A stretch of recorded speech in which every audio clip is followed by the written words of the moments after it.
is dasal talaga.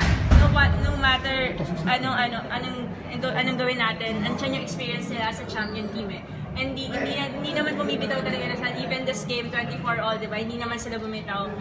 So, syempre, well, given the fact na number 2 sila, pero for sure naman din, nalaban din naman yung mga, syempre magpe-prepare din yung number 3 and number 4. So, ayun, we just have to, as a team, we just have to train hard and syempre we just have to wait and see kahit ano ibigay sa amin kung sino makakalaban natin.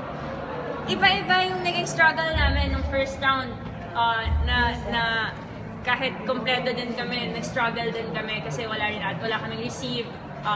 Siyempre, lumaban din talaga yung Lasal, yung blocking talaga nila sobrang nag-work. So ayun, dun kami nahirapan. Ngayong second round naman, siyempre, nag-adjust din sila sa rotation, ang dami nila. So kailangan din namin mag-adjust mentally, kailangan namin prepare din talaga kasi madaming pampasok din talaga si Coach Ramil. So, kailangan talaga na, yun, iba yung naging challenge talaga. Kasi ngayon, parang more on, yung tinignan namin yung rotation talaga nila. Kasi nag-iiba-iba nga. Tapos yung last game, sobrang yung skills nila talaga.